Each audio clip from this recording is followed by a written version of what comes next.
Exfoliation can either be your best friend or your worst enemy. Most people do this wrong and the damage takes months to undo. Hi, I'm Ariane Murphy, your skincare educator. Welcome back to my channel where we discuss all things skincare. Today we're going to dive into the truth about exfoliation. Chemical, physical, AHA, BHA, how to combine them, the signs that you're over-exfoliating, and if you're over-exfoliating, how the fuck do you treat it? By the end of the video, you'll know exactly how to exfoliate safely, the product to look for, and what mistakes you can make that can completely wreck your barrier. So sit back, relax, grab yourself a Red Bull. Let's start with chemical versus physical exfoliation. Physical exfoliation is what most people think of when they think of exfoliation in the first place. Scrub with beads, gritty powders, brushes, sponges, and even some professional tools like microdermabrasion. These are the tools that literally scrape away your dead skin cells, leaving your skin feeling smooth and looking flush. The problem with physical exfoliation that people don't realize is that it's like sanding down wood. Sure, it looks polished, but if you go too hard, you end up damaging the surface. Harsh scrub can cause some micro tears and irritation. And the worst part about all this is that most beginners don't know when to stop. A little hint for you, that scrub clean feeling might be a sign that you took it a little too far. Chemical exfoliant, on the other hand, don't rely on force. They use acids and enzymes to remove the glue that holds your dead skin cells together. This promotes a faster cellular turnover rate, revealing brighter and healthier skin underneath. Chemical exfoliants go deeper than a scrub, and they're actually more gentle for sensitive and acne-prone skin if you use them properly. But chemical exfoliant isn't exactly a saint either. They make your skin more sensitive to the sun, which is why SPF is a requirement when you're using chemical exfoliant, especially for new beginners. I typically guide people away from the physical exfoliant, not because it can't be used, but because to me, a chemical exfoliant is a much safer and smarter approach, and by far more effective. By now, you have heard the two main families of the chemical exfoliant, AHAs and BHAs. AHA stands for alpha hydroxy acid. These are water-soluble acids usually derived from fruit, sugarcane, and milk. Think of them as surface sweepers. They work at the very top of the layer, breaking down dead skin cells. You have definitely heard some common names for AHA, especially the infamous glycolic acid. Glycolic acid is derived from sugarcane. It has the smallest molecular size in the AHA family, which means that it penetrates deeper and it works harder. It's also the most irritating for some people. So if you're new to exfoliant, glycolic acid wouldn't be my first approach for you. Lactic acid is derived from milk and fermented vegetables. This one's more gentle and it boosts hydration, making it great for sensitive and dry skin. Citric acid is derived from citrus fruit. It has some brightening properties and it helps even out skin tone. Then you have malic acid that's derived from apple. Tartaric acid, which is from grapes. The job of the AHA is to exfoliate, to brighten, smooth out fine lines, fade hyperpigmentation, and help hydrate dull and dry skin. The catch is, AHA makes you way more sensitive to the sun, which means if you're already not using a sunscreen, you best not bother with any of these ingredients. You will be undoing the work as fast as you are doing it. Now, AHAs are fantastic for dullness, uneven texture, pigmentation, early signs of aging. But if your main problem is oil, clogged pores, or acne, then that's where BHA comes in. BHA stands for beta hydroxy acid, and usually this just means salicylic acid. You heard of it before. Salicylic acid is oil soluble, which makes it completely opposite from AHA. Instead of just sweeping the surface, it actually dives deep into the pores, dissolving the sebum and dead skin mixtures that create blockages, blackheads, and breakouts. If we're talking chemistry, AHA breaks down the bonds between the cells, and BHA loosens the lipids and keratin plugs. Because mind you, the cells on your surface are dead. You don't want to kill off any living cells. Salicylic acid is naturally derived from willow bark and wintergreen leaves. And fun fact for you, it's chemically related to aspirin. Some of the benefits for using salicylic acid include unclogged pores, fewer blackheads, less oil production, reduced redness, and smoother skin. But there's also a catch. Because of what it do, BHA can be drying. If your skin is already dry or super sensitive, then using salicylic acid on the daily can leave you stripped. This is why BHA or salicylic acid is best recommended for oily and acne prone. They tend to tolerate this ingredient more. If AHA sweep the surface, then BHAs are like the plumber. Both of these ingredients are powerful, but what happens when people use them at the same time? And here's where people start to mess up. They get excited and they want to try both benefits at the same time. Now they want to pile acids on top of acids on top of acids, and it just don't work that way. Yeah, you can combine AHA with BHA, but don't be so reckless about it. Allow me to offer you some alternatives. First of all, my personal favorite option is alternate your days. Use AHA one day and then BHA the next. Or better yet, use AHA, skip a day,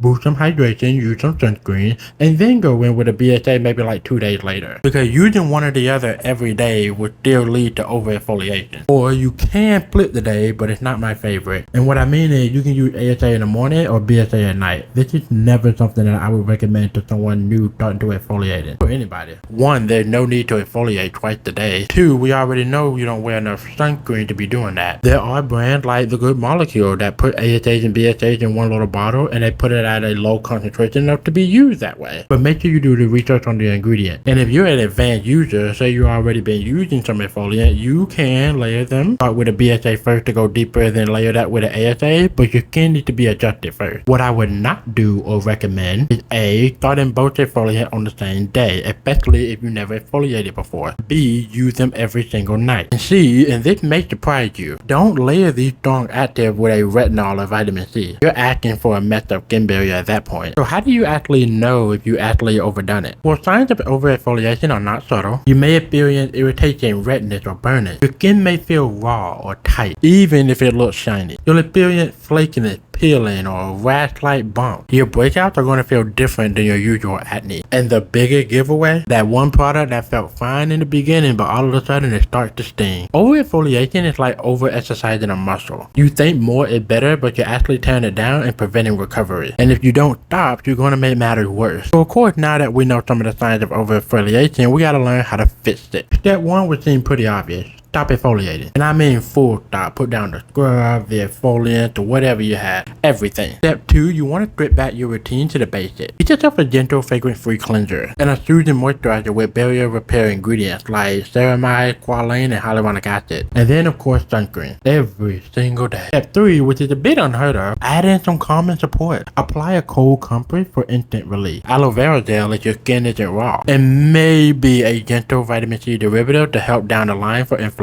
But skip the strong active. This includes retinoids. And then we wait. Skin healing isn't instant. It can take a full month for your skin barrier to repair. During this time, don't get too tempted to reintroduce any acids so early. This is a time to focus on hydration and barrier repair. Once you heal, then you can reintroduce some acid back, and then you need to respect your skin more. So now you know that physical exfoliant is usually risky for a beginner. Chemical exfoliant is usually the smarter route if you do it properly. You know that AHA is water soluble and it's great for dullness, hyperpigmentation, and fine lines. You know that BHA is oil soluble and best for acne, congestions, and blackheads. You know that combining the two active is possible, but I mean, don't let me tell you how to run your life. Just take some extra precautions. And over-exfoliation is very easy to cause, but it takes a long time to fix. I just had to unplug my microphone because it just wouldn't act right for some reason. So if you made it this far, congratulations, you now know the truth about exfoliation. If you're ever interested, I linked some of my best beginner-friendly exfoliant all in my Amazon storefront. Me personally, my go-to starter for a BHA exfoliant would be the 2% salicylic acid serum for the ordinary, and for a gentle AHA BHA blend, I would definitely recommend the Bioma Brightening Toner. This product has just the lowest concentration that I've ever seen, and it's easiest to use, while the salicylic acid serum from the ordinary has the highest percentage that you can get in salicylic acid, which is 2%. Don't forget to follow me on all social media for more behind the scenes skincare breakdown. And as always, respect your skin barrier and it will respect you back. Hope you enjoyed this video, and I will see you on the next one.